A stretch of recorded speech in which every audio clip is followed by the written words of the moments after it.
কেমন আছো তোমরা সবাই? আশা করতেছি সবাই খুব ভালো আছো, সুস্থ আছো। আর আমিও কিন্তু ভালো আছি।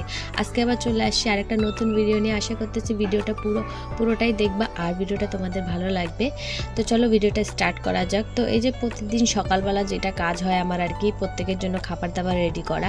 এখানে বাইরে সবাই যে যার মতো কাজ করতেছে আর আমি আমার কাজটা করতেছি। যেহেতু এখন 2-3 দিন থেকে রোদ্দুর উঠতেছে না, তো শীতের পরিমাণটা আর কি একটু বেশি, তো সেই কারণে সকালবেলা ভাতটা অ্যাভয়েড করে দিয়ে রুটি রান্না করলাম। কিন্তু আমাদের বাড়িতে 12 মাসটা সকালেই ভাত রান্না করা হয়, ঘুমের থেকে উঠে হাসি কাজ করে। কিন্তু এখন শীতের কারণে 2-3 দিন থেকে রুটি বানাইতেছি। আর রুটি টুটি সবার খাওয়া হয়ে গেছে, মানে সকালের খাবার দাবার মোটামুটি সবারই শেষ।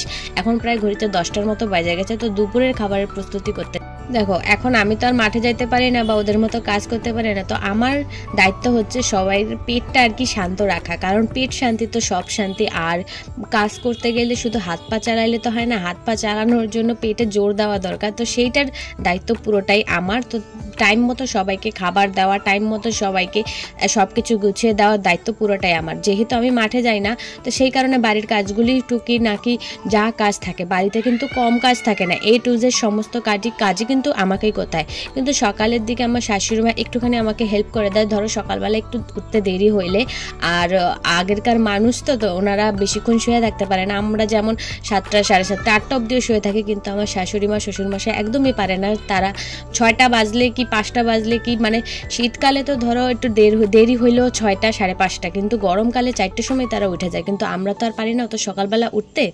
তো আমার একটু উঠতে দেরি হলে আমার শাশুড়ি মা সকালের আশিবাসী কাজগুলি করে রাখে প্রায় দিনই। আর যখন ধরো মাঠে একটু কাজ বেশি থাকে, সকালবেলা যাইতে হয়, তখন রাইখা যায়, তখন আমি ধীরে সুস্থে উঠে রান্নাটা মানে কাজগুলি করে ফেলে রান্নাটা করে দিই। কিন্তু আমার সকালবেলা কাজ করি আর না করি, সকালের ভাতটা আমার 10টার মধ্যে 9টার মধ্যে দিতেই লাগবে। কারণ চাষি মানুষদের পেটে যতক্ষণ ভাত না পড়ে ততক্ষণ কিন্তু শান্তি হয় না তাদের। কিন্তু আমাদের কাজগুলি কিন্তু তাদের চোখে পড়ে না। এই যে খালি রান্নাবান্না করলেই হয়, রান্নাবান্নার জোগাড় করা, রান্নাবান্না ছাড়াও ঘরের অনেক কাজ থাকে যেগুলি চোখে পড়ে না, কিন্তু কাজগুলি না করলেও তখনও কিন্তু চোখে পড়ে। তো সবগুলি খুঁজে খাজা সব কাজই করতে হয়। তো যেহেতু আমি রান্না করব, তো তার আগে ভাবলাম সমস্ত কাজই সাইরা ফেলি। আর রান্নার আগে আমি উনানটা একবার ধরাইছিলাম গরম জল করতে, আর গরম জল করে আমি চান করলাম, আমার ছেলে মেয়েকে চান করালাম, চান করাই যে পূজা টুজা দিয়ে এখন চলে যাব আবার উনান পারে। আর যেহেতু সবাই মাঠে চলে গেছে, আর আমার মেয়েটাই বা কত বড় বলো, ও কতক্ষণ রাখবে আমার ছেলেটাকে। তো আমার ছেলেকে নিয়ে এখন রান্না করতেছে। এখন যেহেতু ও একটু বোঝার মতো হয়ে গেছে, একটু বড় হয়ে গেছে, তো ও না অতটাও বিরক্ত করে না। এখানে যদি আমি রান্না করি, ও পাশে এসে চুপচাপ বসে থাকে বা দাঁড়ায় দেখবে, কিন্তু ধরে না। আগে যে জ্বালাতনটা করতো এখন সেই জ্বালাতনটা করে না। আবার যদি রাস্তাঘাটে বাচ্চা খেলতে দেখে তাহলে কিন্তু চলে যায়, আমাকে আর বিরক্ত করে না।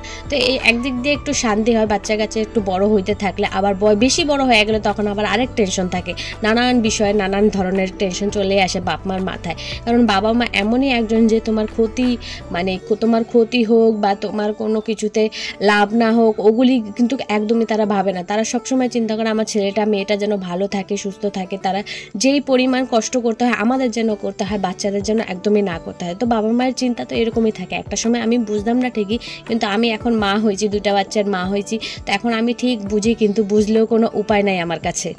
সে যাই হোক, এখন সবজিগুলি সব ধুয়ে দিব। আমার কর্তামশাই সবজি নিয়ে আসছে, তো তরকারির ডালটা বসায় আসছি আমি। ভাত তো নামানো হয়ে গেছে, ডালটা বসায় দিয়ে আসছি, মেয়েটাকে বলছি জাল দিতে। আর এখানে আমি সবজিগুলি ধুয়ে দিতেছি, কারণ আমার কর্তামশাই আবার 2টার মধ্যে সবজি নিয়ে বাজারে চলে যাবে। এখন তো সবাই জানো যে কর্তামশাই এখন সবজি বাজারে নিয়ে বৈশা বেচে, কারণ চাষিদেরও সবজির দাম নাই। আচ্ছা, কোন চাষি বলো তো চাইবে যে মাঠে সারাদিন খাটনি করে আবার দুপুরবেলা বসে সবজি বেচতে? তারাও তো চাইবে একটু যেই কষ্টটা, যেই পরিমাণে কষ্ট হয় তাদের, যেই টাকাটা লাগায়, সেই টাকাটা যদি নাই বা ওঠে, সেই চাষে কী লাভ বলো? তো সেই কারণে এখন মোটামুটি সব চাষি এই টাইমে বসে সবজি বিক্রি করে। আর আমাদের তো এক পদ না, অনেক পদের তরকারি আছে, তো বসে বিক্রি করলে আর কি পোষায় যায়। তো এখানে আমার রান্না বান্নাও কমপ্লিট হয়ে গেছে। তারপরে খাওয়া দাওয়া করলাম, ঘুরলাম গাল্লাম, বিকালের অনেক কাজ করলাম, সেগুলি আর শেয়ার করা হলো না। ওই যে ভিডিও করার অভ্যাস নিয়ে ভুলে গেছিলাম। রাত্রের দিকে আমার কর্তামশাই মাছ ধরে নিয়ে আসে প্রায় 1 বালতির মতো। ওগুলি আমি আর শ্বশুরমশাই এখানে ভাগে করে রাখতেছি। গ্রামের দিকে থাকলে না এই একটা সুবিধা হয়, মাছ বলো সবজি বলো, মানে কোনো কিছু কিনতে লাগে না। আবার যারা চালের চাষ করে, ধানের চাষ, তাদের আবার চালও কিনতে লাগে না। কিন্তু আমাদের তো ধানের চাষ করে না, তাই চালটা আর কি কিনে খেতে লাগে। তাছাড়া সমস্ত কিছুই ধরো আমাদের সবজি বানায়, মানে সবজি চাষ করে। তারপরে ধরো মাছও মাঝে মধ্যে আমার কর্তামশাই ধরে, কারণ ওনার অনেক ইচ্ছা, অনেক শখ ওনার মাছ ধরাটা। ওনার কোনো পেশা না, এটা ওনার এখানে শখ, সেই কারণে আর কি ধরে। তো এখানে অনেক মাছ আছে, অনেক কয়দিন হয়ে যাবে, ননদরা কয়দিন নিয়ে খাবে, আমরা কয়দিন খাবো, ওই চলে যাবে আর কি। আর আমি বরাবরই মাছ ধরতে একদমই ভয় পাই, জ্যান্ত মাছ ধরতে পারি না।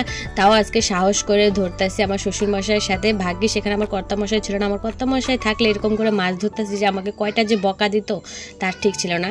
তো সে যাই হোক, ভিডিওটা এখানেই সমাপ্ত করি। আশা করি ভিডিওটা কোথাও না কোথাও তোমাদের একটু ভালো লাগবে। একটু ভালো লাগলে একটা লাইক করে দিও, আর একটা কমেন্ট করে দিও মিষ্টি দেখা, চ্যানেলটাকে একটু সাবস্ক্রাইব করে দিও। Tata, good night.